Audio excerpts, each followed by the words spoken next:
अक्सर आप लोग मेरी वीडियो को नीचे कमेंट करते हैं कि भैया रेलवे अप्रेंटिस में ज्वाइन करने के बाद जब मेरा ज्वाइनिंग हो जाता है तो फर्स्ट पेमेंट हमें कितने दिन के बाद मिलता है। क्या हमें 1 महीने के बाद मिलता है, 2 महीने के बाद मिलता है या 3 महीने के बाद मिलता है। और कहीं ना कहीं ये एक अच्छा क्वेश्चन है हमारे भाई का जो भी पूछे हैं कि रेलवे अप्रेंटिस में ज्वाइन करने के बाद कितने दिन बाद हमें पेमेंट मिलना शुरू हो जाता है, यानी कि स्टेटमेंट हमारा कितने दिन बाद आता है। क्योंकि उस वक्त क्या होता है कि आदमी यदि पेमेंट ना आए तो अपना घर से व्यवस्था के साथ आता है। यदि पेमेंट आ जाता है तो बहुत अच्छी। तो मुझे कितने दिन बाद मेरा स्टाइपेंड मिला और कितना मिला, आज मैं इस बात पे चर्चा करूंगा।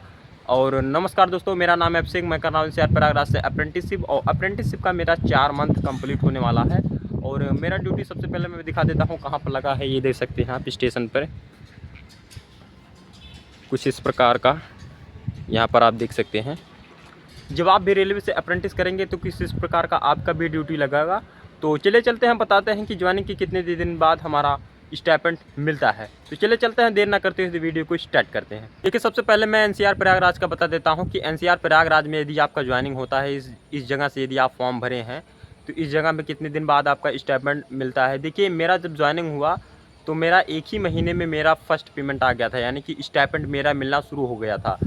और ये बात नहीं है कि आपको मान लिया जाए आपका ज्वाइनिंग किसी और जोन से है तो ये भी हो सकता है कि आपका पेमेंट लेट आए, यानी 1 महीने में आए, 2 महीने को, वहाँ का अलग अलग नियम है।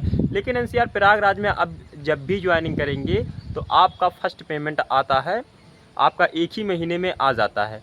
और ये कहीं नहीं कहीं एक बढ़िया है कि 1 ही महीने में आपका आ जाता है फर्स्ट पेमेंट। क्योंकि और जगह क्या होता है, बाई चांस और जगह मैं बात कर रहा हूँ, मैं किसी जगह, हालांकि हर जगह आपको एक ही महीने में दे दिया जाता है। लेकिन किसी में क्या होता है कि आपको 3 महीने लगाते हैं, 2 महीना एक साथ ही पेमेंट देते हैं। तो इसलिए मैं बता रहा हूँ कि एनसीआर प्रयागराज का आपका तुरंत पेमेंट आ जाता है। जैसे ही आपका 1 महीना पूरा होता है आपका पेमेंट आपके सीधे बैंक अकाउंट में चला जाता है। देखिए, अब मैं ये बात कर लेता हूँ कि क्या हर जोन में भैया आप रेलवे अप्रेंटिस 1 महीने के बाद प्रेजेंट टाइम में हमारा फर्स्ट पेमेंट भेज दिया जाता है। जैसे ही 1 महीना पूरा होता है हमारा फर्स्ट पेमेंट जो होता है ये यूट्यूब का स्टाइपेंड भेज दिया जाता है, या 3-4 महीने लेते हैं। देखिए, पहले के समय में क्या होता था, 2025 में, 2024 में, 2023 में, वहाँ पर मेरे हिसाब से आपका पेमेंट आता था 2 महीने बाद, 3 महीने बाद, लगभग हर जोन में। लेकिन इस समय क्या हो रहा है, कंडीशन काफ़ी ज़्यादा अच्छा हो गया है।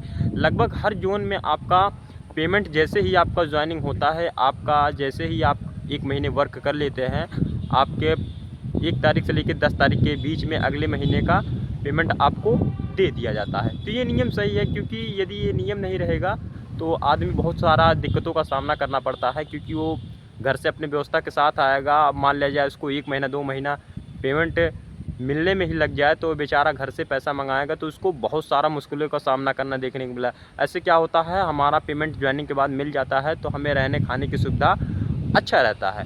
ये चीज़ें एक बढ़िया है। लगभग हर जोन में आपका पेमेंट मिल ही जाता है इस समय प्रेजेंट टाइम में। पहले के समय में दूसरा नियम था, कहीं कहीं मैं नहीं कह सकता, लेकिन लगभग हर जोन में आपको फर्स्ट पेमेंट ज्वाइनिंग करने के बाद जैसे ही आपका 1 महीना पूरा होगा आपको तुरंत दे दिया जाएगा। ये तो आप लोगों ने जाना कि रेलवे अप्रेंटिस में ज्वाइनिंग करने के बाद कितने दिनों में हमें पेमेंट मिलता है, फर्स्ट पेमेंट स्टाइपेंड कितने दिनों में मिलता है। लेकिन अब मैं बात करता हूँ कि हमें कितना पैसा मिलता है। सैलरी जिसको आप बोलते हैं उसको सैलरी नहीं कहा जाता, उसको स्टाइपेंड, कि हमें स्टाइपेंड कितना मिलता है। देखिए, स्टाइपेंड का कोई फिक्स रेट नहीं होता।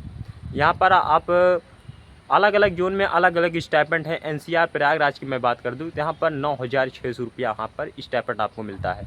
लेकिन और अलग अलग जाएंगे, कहीं पर आपको 11,000 मिलेगा, कहीं पर आपको 12,000 मिलेगा, कहीं कहीं 13,000 भी मिलता है। तो ऐसे स्टाइपेंड हर जोन के हिसाब से डिपेंड करता है, वहाँ के महंगाई के ऊपर, वहाँ पे क्या चलता है क्या नहीं, ये अलग अलग। लेकिन मैं एनसीआर प्रयागराज की बात करता हूँ, यहाँ पर 9,600 रुपया दिया जाता है। वैसे कम है, इनको बढ़ाना चाहिए कम से कम। रेलवे अप्रेंटिस 1 साल के लिए आए हैं तो कम से कम कुछ तो बढ़ाना चाहिए, ताकि इंसान अपना अच्छा खासा रह सके, खा सके, पी सके और अपना बैच खरीद सके।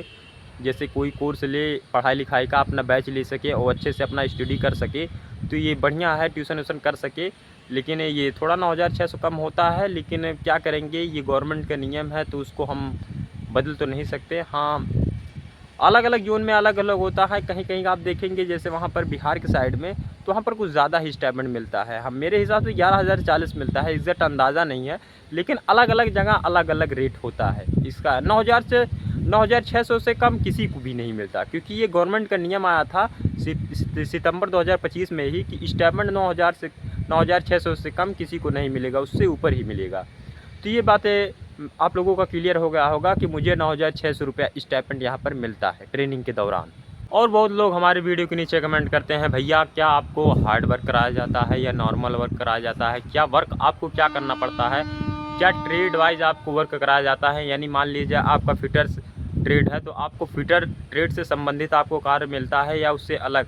देखिए मैंने एक वीडियो पहले ही बनाई थी इस पर कि ऐसा कुछ नहीं होता। रेलवे अप्रेंटिस में आपको ट्रेड वाइज काम नहीं दिया जाता है, आपके एसएससी जो काम आपको दे दिया जाता है आपको वो करना पड़ता है। ऐसा कोई वैसा काम नहीं देते कि आपको बहुत ज़्यादा कठिन हो।